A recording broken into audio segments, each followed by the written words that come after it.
The narrow streets of Subura hum with a low, constant rhythm. The scrape of wooden wheels over stone, the occasional clatter of a stray cart, the distant hammering of a blacksmith shaping iron for a new latch. Smoke curls from tiny hearths, thick with the scent of burning twigs and last night's cooking, mixing with the unmistakable tang of urine that seeps from the stone gutters.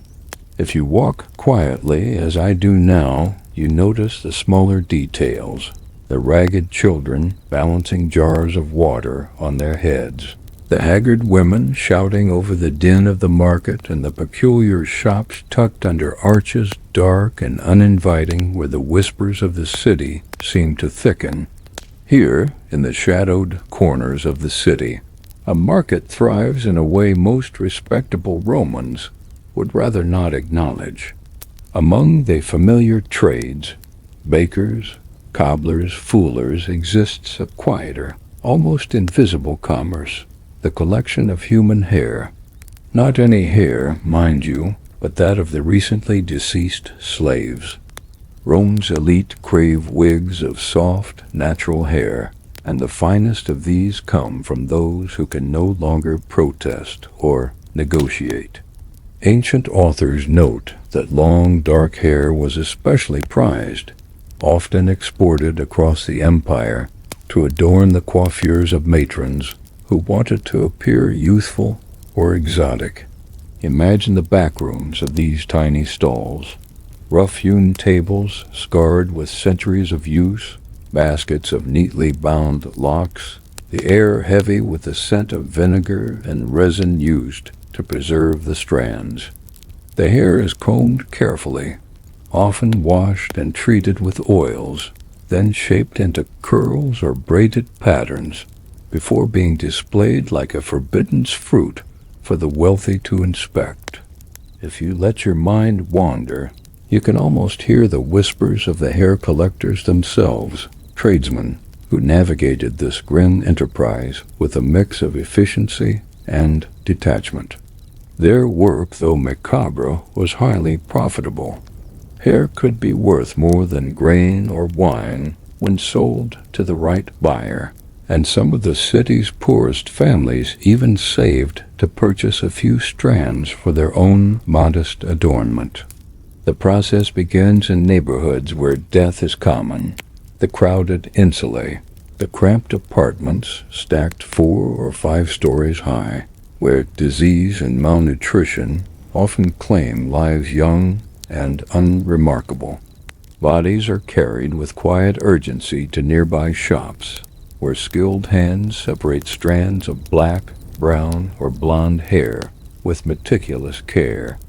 Each bundle is labeled and sometimes sold under specific standards. Soft and dark, collected within 2 days of passing, or light and coarse, suitable for the matron's daytime wig. The record of hair commerce is faint in surviving text, but traces appear in the writings of Roman moralists, who decried vanity, noting how some matrons would pay fortunes for hair sourced from distant provinces, including Egypt and Gaul. Amid the clatter of the suburgia, the hair trade blends into the city's broader economy, invisible yet vital. As you imagine moving through these alleys, you can hear the faint babble of voices negotiating over bundles, the rustle of fine hair brushing against linen, and the occasional cough from a nearby baker stoking her oven.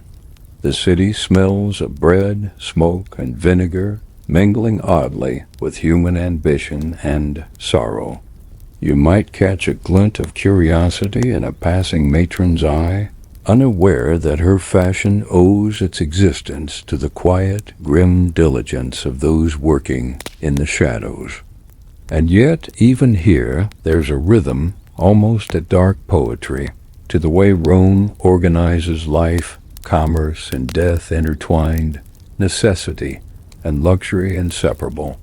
If you enjoy walking these forgotten alleys of history with me, remember to support RomeChronicle, for it is only by tracing these subtle threads that the city's hidden textures come alive. Footsteps echo against stone. A child stumbles on the uneven pavement, and the distant fountain's water hisses as it spills over marble, as if whispering the secrets of Rome itself. Moving deeper into the Suburra, the narrow streets bend and twist like the veins of the city itself. You can feel the uneven cobblestones underfoot, each worn smooth by centuries of sandals and boots. The clatter of carts fades as you turn a corner, replaced by the low murmur of conversations spilling from open windows and the occasional bark of a dog startled by a passing stranger. Above you, wooden balconies sag under the weight of laundry drying in the sun, faint smells of cooking mingling with the ever-present tang of the river not far away. In this labyrinth, the hair trade continues unnoticed, yet it hums like a hidden pulse beneath the city's surface. Collectors of hair are often older women, their hands deft and unhesitating, their eyes accustomed to the grim reality of life and death. They move with practiced care through the insulae, offering small sums to the surviving family members, or occasionally to undertakers for locks trimmed from the deceased. Some even maintain informal networks with gravediggers, who quietly report deaths of those likely to provide high-quality hair. In a city where life is precarious and poverty widespread, the transaction seems almost pragmatic. A few coins exchanged, a lock of hair saved from waste, and the cycle continues. Once harvested, the hair is sorted meticulously. Long, lustrous strands are prized above all. Thin, coarse hair finds its way into simpler styles for less affluent patrons. The artisans treat the hair with vinegar, sometimes perfumed, to maintain pliability and sheen. Beeswax or olive oil may be applied, giving it a subtle scent and a tactile softness that would pass unnoticed to the matron who eventually wears it. Imagine a wealthy Roman woman adjusting her elaborate wig in a polished bronze mirror, unaware of the quiet diligence and grim economy that enabled such a luxury. Even the simplest twist or braid conceals a network of labor spanning the insulae, the markets, and distant provinces. In these workshops, apprentices and journeymen work alongside the collectors, learning to comb, dye, and style. Some strands are woven into elaborate headdresses, others into modest wigs or hairpieces designed to hide thinning hair, a concern even for Romans. Archaeological findings reveal hairpins, small combs, and curling tongs, tools used in private chambers or in the discreet workshops that catered to the city's upper class. A faint metallic scent clings to the air where these implements are kept, mixed with the sharper aroma of vinegar and the faint sweetness of perfumed oils. Every gesture is deliberate, every strand treated as precious material, for hair could command prices exceeding what a laborer earned in a month. The ethics of this trade were rarely questioned publicly, though satirists and moralists occasionally lambasted vanity and excess.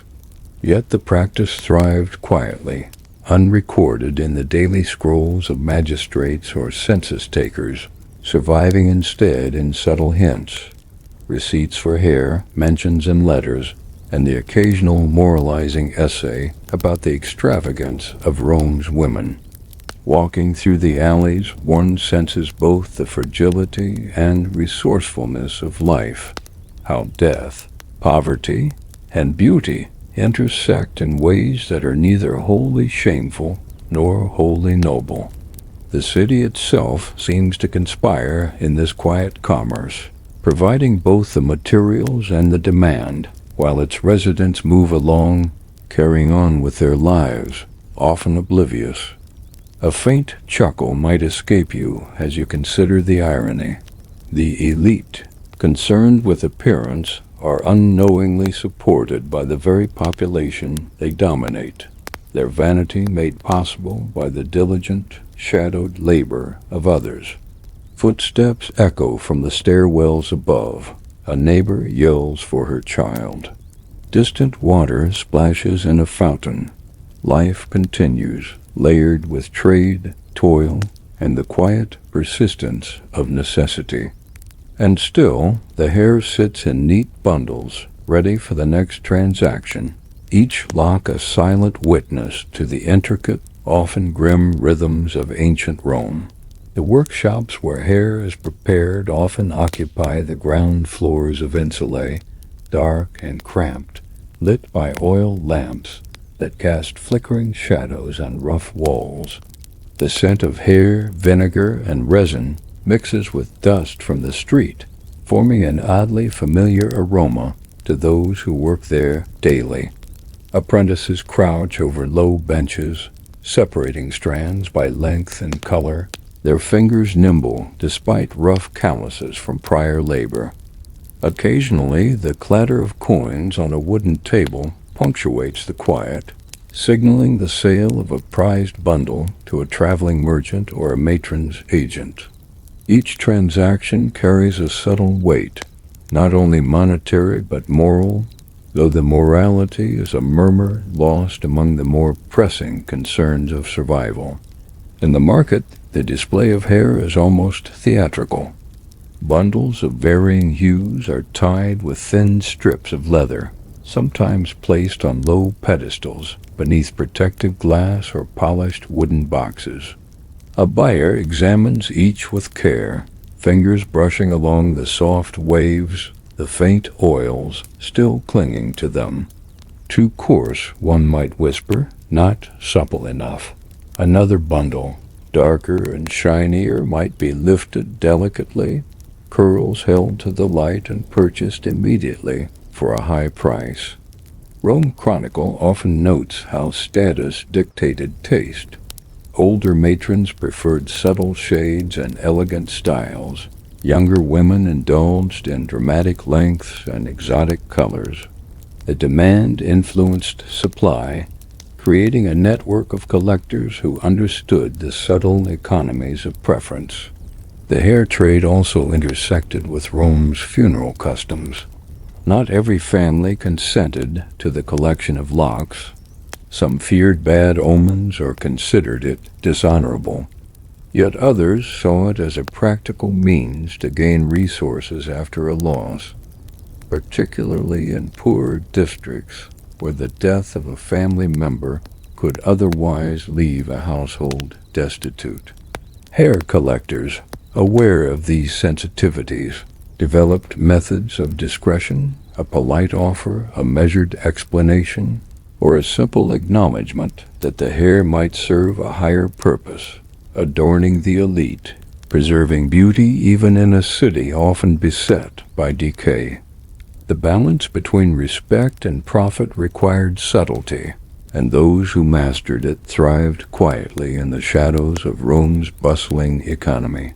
Occasionally, accidents or errors occurred. A bundle could be damaged during transport, dyed too dark, or tangled beyond repair. These mishaps, though minor, could ruin a day's profit and necessitate swift improvisation.